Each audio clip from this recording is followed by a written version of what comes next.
everyone, welcome to my channel Ignite. Guys, we are discussing process of recombinant DNA technology in last lecture. Okay?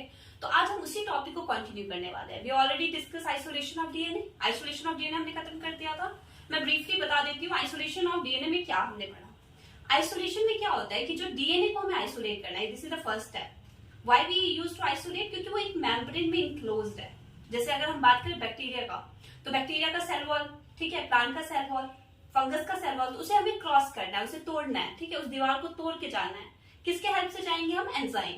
तो मैंने एक particularly enzyme बताया था, lysozyme, bacteria के लिए, chitinase fungus के लिए, और सेलुलोज जो है वो प्लांट के लिए. ठीक है, ये बहुत इंपॉर्टेंट है, क्वेश्चन डायरेक्ट पूछे जाते हैं नीट में. ठीक है, अब हमने आइसोलेट कर लिया, डीएनए आइसोलेट कर लिया. अब हमें क्या चाहिए? उसे फ्रेगमेंट करना है. ठीक है, फ्रेगमेंट किससे करेंगे? मॉलिक्यूलर सीजर, मतलब रिस्ट्रिक्शन एंडोन्यूक्लियस. ठीक है, यहाँ पे हमने किसका यूज करना है? रिस्ट्रिक्शन एंजाइम का. तो आज हम रिस्ट्रिक्शन एंजाइम के बारे में ही पढ़ने वाले हैं. तो रिस्ट्रिक्शन एंजाइम जो है वो पहला कौन सा आइसोलेट हुआ है? सबसे पहला जो रिस्ट्रिक्शन एंजाइम जो है वो कौन सा है? हिंट 2. ओके, हिंट 2 ही है और इको आरआई नहीं है, हिंट 2 है, तो याद रखना. और हिंट 2 जो होता है वो टाइप 2 स्ट्रिंग आता है. जो टाइप 2 क्या होता है? मैंने आपको पिछले क्लास में 2 टाइप बताया था, टाइप 1 और टाइप 2. ठीक है, तो टाइप 2 याद रखना, जो हम बायोटेक इंडस्ट्री या फिर बायोटेक रिसर्च में यूज कर रहे हैं. टाइप 2 जो बेसिकली क्या करता है, वो एक पर्टिकुलर साइट पे कट करता है. ठीक है, तो वो हमारा एक रिकॉग्नाइजेशन जो सीक्वेंस है ना, उसको एक पर्टिकुलर साइट पे कट करता है. ये इसका वर्क है, तो ये याद रखना. और प्लस ये 6 बेस पेयर होते हैं इसमें, जैसे हमने बना रखा है ना, जैसे जीटी, और ये pyrimidine में से हमें एक सेलेक्ट करना है, प्यूरिन से एक सेलेक्ट करना है, एंड एसी. ठीक है, और ये एसी जो है ये यहाँ पे हमें सेलेक्ट करना है. ठीक है, ऐसे करके हमारे पास कितना आएंगे? 6 बेस पेयर का सीक्वेंस आएगा, जिसको हम रिकॉग्नाइजेशन सीक्वेंस कहते हैं. ठीक है, इसी को हम कट करते हैं. इसी में हमारा ब्लंट एंड, स्टिकी एंड जो हम फर्दर पढ़ने वाले हैं, वो इसी सीक्वेंस में हमें कट करना होता है. तो this is the 6 base pair sequence of hint 2. Clear है? इस पे भी डायरेक्ट क्वेश्चन आता है. अभी पिछला जो पेपर गया उसमें इको आरआई का पूछा गया था, मे बी इस बार हिंट 2 का पूछ ले. तो आपको सीक्वेंस पता होना चाहिए, डायरेक्ट सीक्वेंस भी पूछ लेता है. और प्लस ये चीज याद रखना कि 5 डेज से स्टार्ट होता है. ठीक है, तो ये इसमें कंफ्यूज मत होना कि यहाँ पे 3 डेज आएगा. ओके, तो ये चीज इंपॉर्टेंट है. अच्छा, एनसीईआरटी में गिवन है कि हमारे जो today we know 900 restriction enzyme has been isolated. तो वैसे तो बहुत सारे रिस्ट्रिक्शन एंजाइम जो है आइसोलेट हो चुके हैं, क्योंकि ये पुराना बुक है, इसको मॉडिफाई नहीं किया गया है अभी तक. तो हम इसी को हमें याद करना है कि 900 रिस्ट्रिक्शन एंजाइम जो है वो अभी तक क्या हो गया? डिस्कवर हो गया from 230 strain of bacteria. Clear है? अच्छा, नोमेनक्लेचर इंपॉर्टेंट है. नोमेनक्लेचर याद रखना, जैसे हिंट 2 है. ठीक है, तो हिंट 2 में एच क्या है? एच जो है वो जीनस है, और जो आई एन है वो क्या है? स्पीसीज इंडिकेट कर रहा है. ठीक है, और जो डी है वो क्या है? स्ट्रेन. अच्छा, स्ट्रेन क्या होता है? जैसे सरफेस पे जो प्रोटीन होता है, जैसे वायरस है, ठीक है, तो वायरस के सरफेस पे जो प्रोटीन है, अगर उसमें चेंज आता है, जैसे कोरोना वायरस था, अगर उसके सरफेस के प्रोटीन में चेंज आता है तो उसका स्ट्रेन चेंज हो जाएगा. ठीक है, स्ट्रेन हम ऐसे चेंज कर सकते हैं. और ना, और ये जो रोमन नंबर है वो क्या इंडिकेट कर रहा है? वो हमारा इंडिकेट कर रहा है ऑर्डर ऑफ आइसोलेशन. ठीक है, ऑर्डर ऑफ डिस्कवरी नहीं, ऑर्डर ऑफ आइसोलेशन. तो ये भी बहुत इंपॉर्टेंट है और क्वेश्चन डायरेक्ट पूछे जाते हैं. इसमें कुछ भी समझाने का इतना नहीं है, ये लर्न करना है आपको. ठीक है, कंफ्यूज नहीं होना. ये genus, species, strain and order. अच्छा, अगर मैं इको आरआई का पूछूं तो बता दोगे?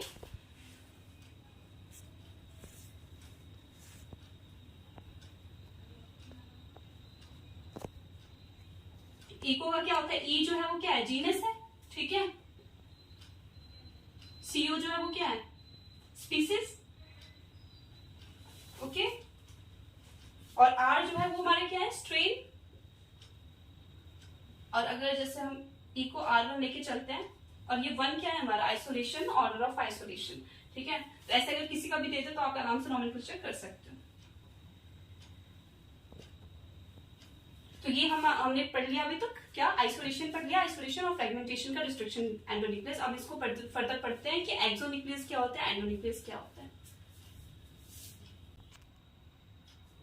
ओके, तो वी ऑलरेडी डन नोमेनक्लेचर. ठीक है, और आइसोलेशन भी हो गया, फ्रेगमेंटेशन हो गया. नाउ रिस्ट्रिक्शन एंजाइम जो है वो किस क्लास से बिलोंग करता है? They are just belong to nucleases. ठीक है, अच्छा, न्यूक्लियेज क्या करता है? जैसे हमें पता है आरएनएज, प्रोटीज हमने पढ़ा ना, तो वो क्या करता है? ब्रेक डाउन करता है. वैसे न्यूक्लियस क्या करेगा?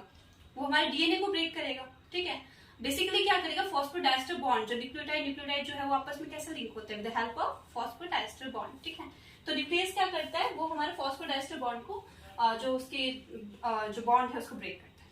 ओके, दो टाइप से। अब इसके दो टाइप है, एक्सोन्यूक्लियस और एंडोन्यूक्लियस। एक्सोन्यूक्लियस क्या होता है? जो बिल्कुल एंड से ब्रेक करता है, ठीक है, जो एंड से ब्रेक करता है उसको हम क्या बोलते हैं? एक्सोन्यूक्लियस। वहीं पे अगर हम एंडोन्यूक्लियस की बात करें तो एंडोन्यूक्लियस जो है वो बीच का जो हमारा जो ये सीक्वेंस है, या तो उसको साइड से कट करेगा जिसको हम स्टिकी एंड बोलते हैं, या तो बिल्कुल बीच से करेगा जिसको ब्लंट एंड बोलते हैं। तो उसके एग्जांपल के साथ समझाती हूँ। जैसे स्टिकी एंड है, स्टिकी एंड का एग्जांपल है इको आर, ठीक है। तो इको आर में क्या होता है कि जो ग्वानिन और एडेनिन है ना, उसके बीच में यहाँ पे कट लगेगा, ठीक है। वहीं पे हाँ, ये एक ही स्ट्रैंड पे कट नहीं कर सकते, दोनों स्ट्रैंड पे करना पड़ेगा, ठीक है। तो ये यहाँ पे किया है तो इन्होंने यहाँ पे भी करेंगे 5' के पास ग्वानिन और एडेनिन के बीच में, ओके। तो ये यहाँ पे कट करेंगे तो ये जो है ये कैसा हो जाएगा? ये ओवर हैंगिंग पोजिशन में हो जाएगा। तो इसको हम क्या बोलते हैं? Sticky and. वहीं पे अगर हम बात करें ब्लंट एंड की, तो ब्लंट एंड का एग्जाम्पल है सैम1, ओके। तो इसमें क्या होता है? इसमें ओवर हैंग पोजिशन नहीं होगा, इसमें डायरेक्ट कटेगा एकदम ब्लंट, ओके। ब्लंट एंड पता है ना, ब्लंट एकदम स्ट्रेट बीच से।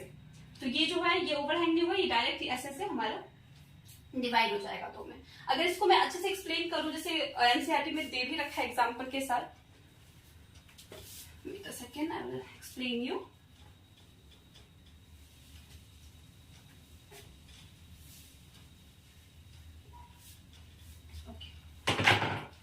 तो जैसे हमारे पास वेक्टर डीएनए है, ठीक है, हमने इको आर आई का ही एग्जांपल लिया है क्योंकि एनसीईआरटी में यही गिवन है। तो इसमें क्या होता है, जैसे ये हमारा सीक्वेंस है, ये याद रखना GAATTC, ठीक है। और ये जैसे इसके ऑपोजिट क्या होगा? CTTAAG।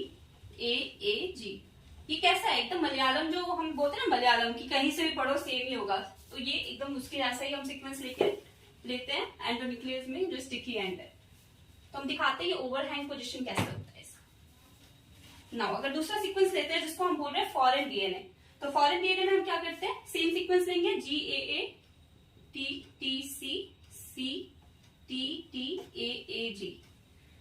ये बना के देख लेना क्योंकि अगर आपका बोर्ड में भी ये क्वेश्चन आ सकता है डायरेक्ट, ठीक है, क्योंकि ये एनसीईआरटी में गिवन है ना, तो आ जाएगा, तो आपको पता होना चाहिए। नाउ अब ये क्या करेगा? मैंने अभी बताया आपको कि ग्वानिन और एडेनिन के बीच में कट लगाता है, ठीक है। ये जो हमारा जो इको ये जो स्टिकी एंड जो है वो कहाँ पे कट करेगा? यहाँ पे और यहाँ पे, ठीक है। तो अगर मैं इसको बनाऊं,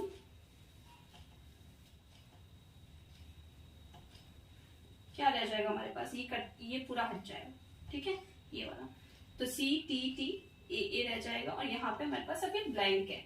वहीं पे अगर हम इधर देखें तो ये यहाँ पे लगेगा, ठीक है, और ये पूरा इसका जो ये है ये हट जाएगा।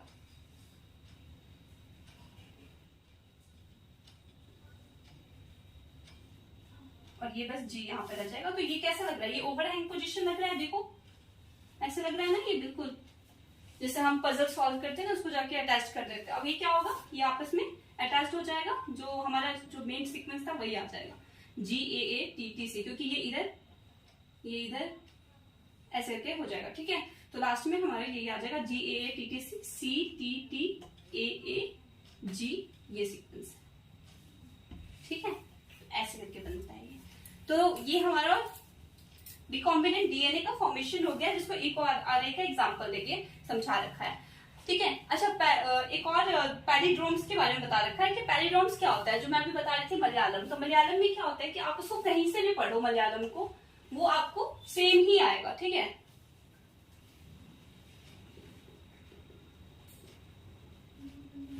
जैसे ये मलयालम है, तो अगर मैं इधर से रीड करती हूँ तो भी सेम है, अगर मैंने इधर से रीड किया तो भी सेम है, ठीक है। तो यही चीज हमारे इसके साथ भी होता है, सीक्वेंस के साथ, कि हमें दोनों स्ट्रेंथ को लेके चलना पड़ता है। कट लगाएंगे तो भी दोनों स्ट्रेंथ पे लगाएंगे, साथ साथ होता है, ठीक है, प्रोसेस जो होता है इनका। तो मलयालम जो वर्ड है वो एक पैलिड्रोम की तरह वर्क करता है, तो ये यहाँ पे एक्सप्लेन कर रखा है, ठीक है। इससे आगे हम नेक्स्ट लेक्चर में देखेंगे। Thank you so much.